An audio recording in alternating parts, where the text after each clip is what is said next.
Bonjour à tous, j'espère que vous allez bien. Alors, on se retrouve pour un petit tuto et un tuto en mode voix off, c'est-à-dire que en fait, mon micro m'a lâché, je ne m'en suis pas rendu compte. Du coup, je vous ai fait mon tuto de façon basique, normale. Je vous montrais l'heure et la date. Là maintenant, comme ça, je m'en rappelle plus et c'est déjà passé, donc je ne sais plus quelle heure il était. Conclusion de l'histoire, je vous fais un petit montage. Alors évidemment, rien de compliqué puisqu'il me suffit de papoter en même temps que la vidéo tourne. Du coup, ça correspond absolument pas évidemment à ce que j'ai dû dire à ce moment-là. Mais que voulez-vous? On fait ce qu'on peut. Donc désolé pour ceux qui ont vu la vidéo en mode sans son. Et du coup, je vais la remettre avec le mode son que je suis en train de vous concocter. Sinon, on est parti sur un petit tuto tranquillou. Comme d'habitude, si le mot du type de la création n'est pas dans le titre, c'est que je ne souhaite pas qu'il soit en commentaire. On va donc partir sur du matos action pour commencer, en tout cas dans le papier. Allez, je vous reprends. J'ai fait une petite pause, j'ai changé de pièce et j'ai même changé de lunettes, dites donc. Je suis même en mode couché. Voilà, vous savez tout. Alors, j'ai pris une feuille craft au format 21-29-7, plus ou moins. Ce sont les feuilles de chez Action. Le gros grammage, la feuille épaisse. Je vais maintenant couper dans la largeur à 15 cm. On garde l'intégralité de la longueur, à savoir 29,7. Mais du coup, on garde que 15 sur la largeur. Vous n'êtes pas obligé, vous pouvez prendre plus large, évidemment. Je pense que c'est ce que je suis en train de vous dire. Voilà, là je vous montre la longueur, la largeur. Voilà. Je pense que je suis en train de vous dire ce que je vous ai déjà dit moi. Bon, vous pliez au milieu. Bien sûr, il y a ceux qui vont utiliser un plioir ou un massicot pour plier. Pas la peine, franchement, vous avez juste à plier au milieu, faire bord à bord et blim, c'est fait. Une fois que vous avez ça, vous allez replier chaque côté, pas tout à fait au milieu, puisqu'on va essayer de garder un petit battement d'un demi-centimètre avec le premier pli fait, le pli central. Voilà pour faire un battement comme je viens de le dire. Donc on a plié une première fois en deux, puis chaque côté on replie en deux en laissant ce fameux battement pour ne pas que ça tape directement sur le milieu. Ok. Ensuite, je vais prendre donc le petit appareil là, la punch, qui veut tout simplement dire perforatrice. Celle-là, elle est de chez Action, mais il y a d'autres marques qui la font, puisque c'est ce qu'on trouve avec les trucs de rainurage, là, vous savez, les trucs de marquage. Donc là, je fais une petite marque sur le milieu de la largeur, donc à 7,5 de chaque côté. Je me fais une petite marque, pour un petit repère, en fait, pour pouvoir puncher ensuite avec ma perfo. Voilà. Donc, je fais à peu près à vue, c'est pas parfait, C'est pas grave si on n'est pas pile poil au milieu. J'ai envie de vous dire, vous pouvez même jouer le décalé. Voilà. Ça aura son charme aussi. Ok, donc voilà le résultat. On a fait nos plis, on a fait nos petits trous. On continue. Donc maintenant, on va mesurer les pans de notre création. D'accord? Donc, en toute logique, la hauteur, elle sera pour tout le monde à 15, évidemment. Donc là, je vous dis, je pense qu'au milieu, c'est 7,5 pour chaque pan de large et 15 de hauteur. Et ensuite, pour les pans des extrémités, eh bien, je crois que c'était 7,2 de mémoire sur 15. Puisque nous avons fait notre petit décalé. Voilà. Donc, je prends évidemment les mesures au crayon papier. Ça me permet d'effacer si je le souhaite. Mais vu que je vais coller dessus, je ne vais pas m'enquiquiner à effacer. D'accord ? Ensuite, je prends le massicot et je vais venir couper avec le massicot, en fait, un morceau, un côté, voilà, et ça nous fait un effet comme ça de, je cherche le mot, et oui, parce que même quand on est en voix off, on peut chercher ces mots, un effet d'intercalaire, voilà. Donc j'ai fait exprès de faire un en haut, un en bas. Vous pouvez faire un grand, un petit, en décalé, voilà, faut vous amuser. Là, je choisis donc une page dans mon magnifique blog de chez Action que j'ai reçu de Maria. Encore merci à elle. Voilà. Donc là, la première feuille, je ne l'ai pas prise parce que derrière, il y avait des images et que j'ai déjà une idée d'utilisation pour ces images. Voilà, donc je choisis ma page. Et comme elle est recto verso, je ne vais pas en prendre d'autres puisque j'ai la chance avec une seule feuille d'avoir 2 motifs. Voilà. Donc je ne sais pas ce que je vous dis. Franchement, impossible de me rappeler. Ce serait trop simple.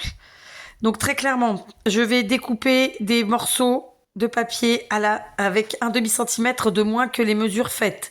Donc là, je fais des bandes de 7 centimètres pour mes deux parties, mes deux pans du milieu, qui feront le recto verso, d'accord? Et là, je coupe à 14,5 puisque ma hauteur c'est 15, j'enlève un demi-centimètre, ça fait 14,5. Donc j'avais 7,5 par 15, ça me fait, le morceau à motif, lui, fait 7 par 14,5.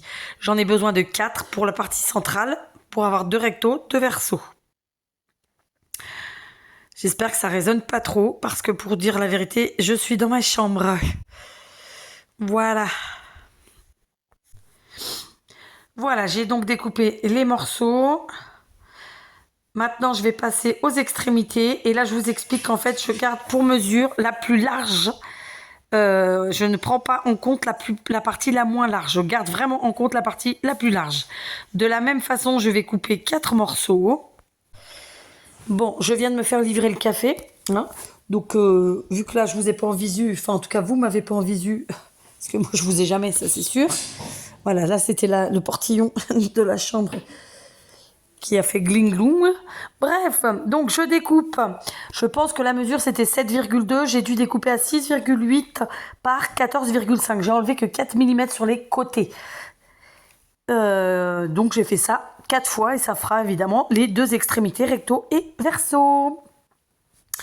Je vais mélanger mon café, hein, vous m'excusez. Parce que là, de toute façon, ce que je fais, je vous l'ai déjà dit.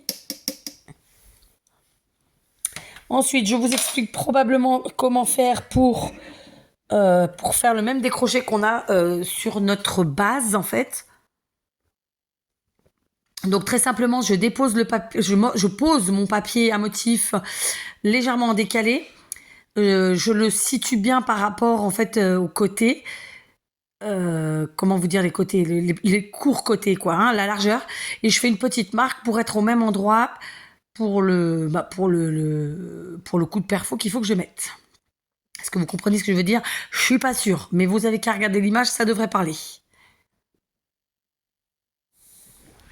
Ça devrait vous parler, devrais-je dire. Ça y est, j'ai bu mon café. Maintenant, je vais puncher. Et cette fois-ci, je vais puncher en voyant ce que je fais pour que vraiment ma perforation se fasse bien à l'endroit où j'ai mis ma petite marque, en fait, très simplement. Parce que sinon, après, une fois que je vais l'avoir faite, ça sera, si elle est en décalé par rapport à la première, ce sera évidemment pas très beau. Voire même très dégueu. Donc voilà, là, c'est important quand même que ça tombe en face. Sinon, c'est pas chouette, quoi. Ensuite, comme pour les premières, j'enlève évidemment un des deux côtés, ce qui va faire le décroché, ce qui va faire l'effet je ne sais plus le mot, ma foi, mais d'intercalaire, quoi, hein. L'effet intercalaire, ouais. Voilà. Je punch. Et ensuite, je vais couper tout le monde. Bon, là, vous avez la chance, vous n'avez pas le bruit du clac de la machine, n'est-ce pas? Là, je coupe les 2 morceaux ensemble. Un coup de feignasse, parce que ça m'évite de passer 2 fois, je passe qu'une fois.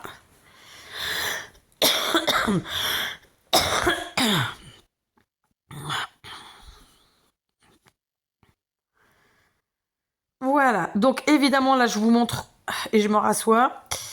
Sachez que je vous ai fait cette vidéo avec une punaise de douleur de dos qui me part dans la jambe. Donc, vous l'aurez compris, c'est une petite sciatique pas sympathique. Mais quand c'est pas un truc, c'est un autre. Donc, c'est pour ça, moi, je vous dis toujours, faut avancer. Donc là, je vous montre que, en fait, on va très simplement coller. Pour ce faire, je vais prendre le petit biberon que j'avais rempli la veille avec vous, avec de la colle silicone. Donc, la All Purpose de chez Action. Soit dit en passant, pour l'instant, écoutez, ça n'a pas séché, ça coule plutôt bien. Donc bon, bah, première utilisation 24 heures après, j'ai envie de dire 20 sur 20. On verra ensuite hein, si ça continue. Voilà. Donc évidemment, je colle mon papier en essayant d'être droite et d'être à distance égale des quatre côtés. Alors pour celles qui aimaient le blabla, vous allez être servi parce que là du coup c'est un blabla en continu. Bon, je suis en train de récupérer ma voix donc j'espère que ça ira mieux demain. Je vous avoue que j'essaie de passer un maximum de temps sans jacasser bêtement. Hein. Je parle que le nécessaire. Donc là c'est vraiment pour vous que je le fais. Sachant que j'ai parlé déjà dans la vidéo. Je vous jure. Et puis alors, comme je ne regarde jamais mes vidéos, eh bien je n'ai pas vu qu'il n'y avait pas de son. C'est couillon, je vous l'accorde. Donc ça, c'était le micro que j'avais acheté chez Lidl. Il a dit au revoir. Ok, bon bah salut le micro. J'en ai un autre que j'ai eu par le Père Noël. Mais il est tellement encombrant et que mon bureau est tellement en vrac que je l'avais enlevé en fait, très simplement. Donc je vais le remettre. Hein. Alors là, vous voyez, je vous montre que en fait le petit embout en métal s'est enlevé. Et je me faisais la remarque que c'était pas une mauvaise chose puisque ça permet justement de bien le nettoyer des deux côtés dans le cas où ça sécherait. Donc je trouvais pas que voilà, je trouve que je sais pas si c'est fait exprès, hein, soyons très clairs, mais je trouve que c'est une bonne chose. Je pense que ça va résonner parce que ma chambre est pas très encombrée, mais bon, qu'est-ce que vous voulez, on fait ce qu'on peut. On est à 11 minutes, il me reste encore 10 minutes de jactage. Ouh. Donc voilà, je mets ma petite colle. Je colle.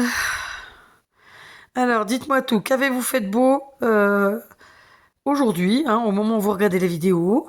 Qu'avez-vous mangé de bon? J'aime bien savoir ce que vous faites à manger. Ça m'inspire un peu, je vous avoue. Parce que moi qui n'aime pas faire la popote, voilà, ça peut me donner envie de cuisiner. C'est pour gagner, hein. Surtout les desserts. Moi, je suis plus dessert, j'avoue. Mais bon. Quoi d'autre? Quel temps avez-vous? Chez nous, il fait très beau, il fait même très très chaud. Ça y est, on a ressorti les claquettes et les tongs. Bon, sauf pour conduire, hein. Ballerine. Comme ça, c'est facile à enlever. Et puis voilà. Par contre, du coup, qu'il fait beau et qu'il fait chaud, on va commencer à transpirer. Je vais mettre un peu moins de quincaillerie au niveau des bras et du cou parce que bah, ça abîme vachement en fait. Tout ce qui est quincaillerie, quoi. Quand c'est pas de l'or ou de l'argent, ça bouge. Et puis, même l'argent, de toute façon, ça noircit. Voilà, c'était pour l'histoire en plus. Hein. Donc, pas la peine de me dire que je parle trop dans ma vidéo. Je le sais déjà. Et comme vous direz, les copines, eh ben, quand elles parlent pas quatre, ça nous manque. Voilà, je la fais prétentieuse, hein, après tout, j'ai le droit.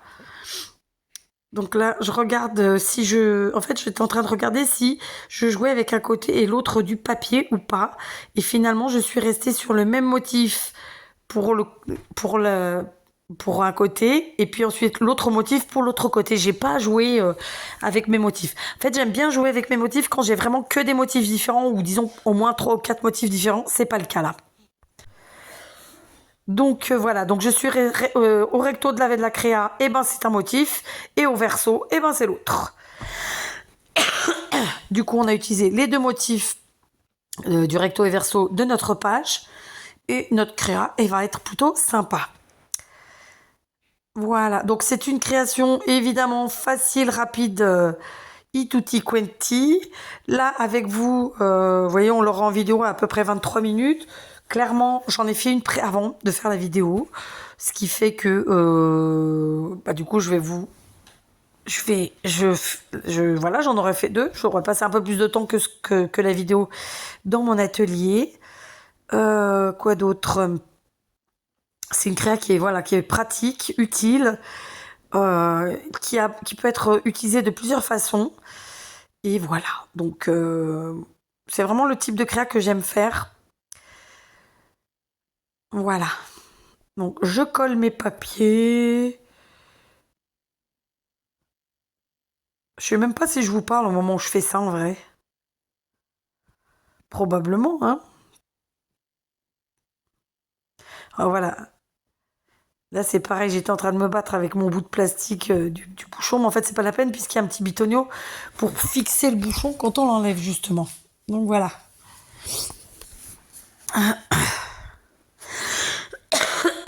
Je vous laisse les moments où je tousse, hein. Ça meuble. Voilà.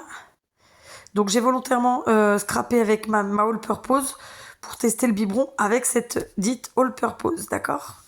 Sinon, là, c'est papier contre papier. La tacky glue, ça fait le travail.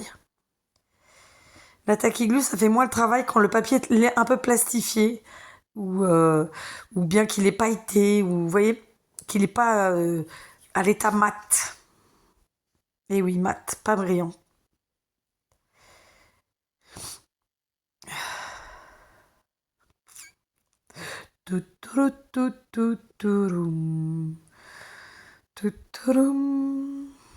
J'aurais dû prendre une musique.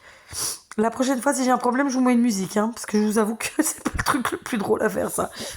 C'est surtout que je me rappelle pas ce que je vous dis dans la vidéo. Donc voilà, je pense qu'on a collé tous les pans de papier, recto et verso. Donc, je n'ai pas ancré les bords, je n'ai pas non plus gratouillé les bords. En fait, je n'ai pas vieilli ou vintagisé ma créa. Et évidemment, vous le faites à votre gré. Je vous conseille, si vous le faites, d'ancrer ou de gratter d'abord votre base et avant de coller tous vos papiers à motif. Et ensuite, vous collez. Pareil, non, je vous le dis pas tout de suite. Je vous le dirai après. Donc là, je prends une chute de ma page et je vais venir faire 2 embrasses de la taille en termes de largeur du papier à motif que j'ai collé. D'accord? Vous savez que quand je scrape de façon à avoir le moins de chutes possible et surtout le moins de gaspillage possible. Donc en général, j'utilise au fur et à mesure mes chutes. D'accord? Vous le voyez normalement à chaque tuto. Donc là, pour coller mes embrasses, puisque, vous voyez, j'ai encore ma petite mine là en métal qui s'est barrée. Je pense que là, je râle un peu dans la vidéo. Parce que c'est la 2e fois. Et elle va s'enlever une autre fois, je crois. Après, je continue à dire que ça peut être pratique pour nettoyer. Voilà. Maintenant, si ça doit s'enlever à chaque fois, ça va être chantouille. Oui. Donc là, je mets de la colle d'un côté et de l'autre de la largeur. Parce qu'on est sur une embrasse. Puisqu'une embrasse, ça veut dire qu'on va mettre des choses dedans qui vont passer d'un côté à l'autre. D'accord? Ce n'est pas un coin, ce n'est pas une pochette. C'est vraiment une embrasse. En tout cas, moi, je l'appelle comme ça. Je ne sais pas si les autres grands de ce monde l'appelleraient comme ça. Mais voilà, moi, c'est comme ça que je l'appelle. Tiens, d'ailleurs, comment vous l'appelleriez, vous, cette chose-là? D'accord, donc là je vous montre que ça ressort puisque j'ai utilisé l'autre côté du papier. Ensuite, je vais prendre une chute de mon papier craft puisque pour faire la base, on a coupé 5 cm sur 29,7. Donc ça fait une jolie chute. Et je vais venir dans ce papier couper un morceau. Je suis encore en train de vous parler du truc. Hein. Donc voilà, je vous montre enfin le morceau de craft. Et donc, en fait, j'ai pas pris celui que j'ai coupé de celui de la créa que je suis en train de faire. J'ai pris celui sur le précédent, puisque, voilà. Et donc, je coupe un morceau qui correspond à la largeur du papier à motif, des pans qui sont aux extrémités. Et ensuite, ce morceau, je le coupe dans la diagonale, ce qui va me faire 2 triangles. Et du coup, ça va me créer, cette fois-ci, 2 pochettes. D'accord ? Donc, je sais que là, à ce moment-là, j'ai devant moi des stickers et que je me dis, tiens, ce stickers-là, coupé en triangle, ça ferait chouette aussi pour la déco du papier. Sauf qu'il a un sens et que du coup, ça aurait fait chouette sur un des côtés, mais pas sur l'autre puisqu'il aurait été à l'envers. Du coup, je vais abandonner l'idée. Mais l'idée en soi était pas mal. Et je vais aller... Ah, et là, j'hésite et je me dis, ah mais non, si je coupe l'autre côté, il est à l'envers. Bah donc non, c'est pas possible. Voilà, et du coup, je le fais pas. Ou alors, il aurait fallu que je prenne 2 stickers. Et à la fin, je me retrouvais avec 2 morceaux comme ça que j'aurais pu utiliser plus tard. Mais voilà, gardons l'idée dans un coin de notre tête, mais pas pour cette créa. En tout cas, pour moi. Bien sûr, je vais garder le papier craft tel quel. Vous pouvez le décorer à votre sauce, le tamponner, l'ancrer, que sais-je. Donc voilà, on colle d'un côté. Donc vous l'aurez compris, je colle sur le papier à motif, pas sur le craft. Et je le mets un petit peu en décalé avec la partie du bas pour qu'on voie le papier à motif. Et donc ensuite, de l'autre côté, sachant que j'ai pris mon carré par rapport à un pan dont la partie était plus courte que l'autre, si vous regardez bien, puisque voilà, et j'ai fait exprès, puisque si je prends de l'autre côté, il va être trop grand, et du coup, je vais devoir redécouper. Voilà, comme ça, il n'y a pas de micro-chute, il n'y a rien. On est bien. Donc j'ai collé évidemment que 2 côtés hein, pour créer mes pochettes. Et là, je vous explique qu'en fait, je ne finirai pas la déco avec vous, puisque j'ai déjà fait cette créa que je vais vous montrer la première faite. Je vous explique qu'en fait, on est bien donc sur quelque chose qu'on pourrait appeler un embellissement, qu'on pourrait appeler un dépliant, qu'on pourrait appeler ce qu'on veut. Qu'on peut utiliser de mille et une manières. La première, par exemple, dans un envoi pour y mettre des petits cadeaux, des petits scrap bidules, comme diraient certaines. Et puis on peut aussi s'en servir pour ajouter des choses dans nos grosses créas, telles qu'un album, un junk, un cahier, un carnet, que sais-je. Voilà, là je vous montre que vous pouvez passer donc tout un tas de choses dedans. Voilà. Ok, très simplement. Donc là maintenant je vais attraper la créa que j'ai fait toute seule. Ok, là je vous dis que j'aime bien l'effet que ça fait au milieu, que ça change. Et donc je vous montre la première que j'ai fait toute seule. Donc à la base c'était un papier qui était absolument pas vintage, que j'ai vintagisé avec une mousse et de l'encre marron. Donc j'ai fermé la créa avec un petit morceau de dentelle. La déco, je l'ai faite avec des stickers. Je me rends compte là à l'écran qu'on voit pas très bien. C'est que des stickers. C'est un petit amoncellement de stickers divers et variés. On a un ticket. Je sais plus ce qu'il y a. Je crois qu'il y a 4 stickers différents. J'ai tout vintagisé à la fin avec ma mousse et mon encre. Parce que je trouvais que ça faisait plus joli. Pareil, les 2 premiers pans, je les ai décorés avec des stickers. Pareil, j'ai ancré parce que les stickers qui sont les sujets étaient vraiment très blancs sinon. Et puis à l'intérieur, j'ai ajouté des petites choses. Et je vous explique que, vous voyez, on a plusieurs façons de faire. C'est-à-dire que là, sur celle qu'on a fait ensemble, on a fait des embrasses. Alors que sur celle que j'ai fait toute seule, ce sont des pochettes puisque je les ai collées en bas, en U. En U, ça signifie que j'ai collé 3 côtés. Alors que les embrasses, on colle que les extrémités. Voilà, et donc j'ai mis tout un tas de petites choses dedans. Évidemment, c'est amené à être changé, modifié. On peut ajouter, renlever, etc. On ferme avec son petit ruban. Donc moi, c'était une dentelle blanche que j'ai vintagisée avec tout simplement ma mousse et mon encre. Voilà, donc comme j'avais bougé, il y avait un côté qui n'était pas vintagisé, était même trop blanc, donc je l'ai fini avec vous. Et voilà, et donc je finirai celle dont j'ai fait la structure avec vous toute seule. Je vous montrerai ça en short, comme je le fais normalement tout le temps. Et puis voilà, donc c'était vraiment une petite création sans prétention. Le plaisir de scraper, vraiment tout ce que j'aime, sans réfléchir, juste pour se faire du bien. Et là je vous dis à demain.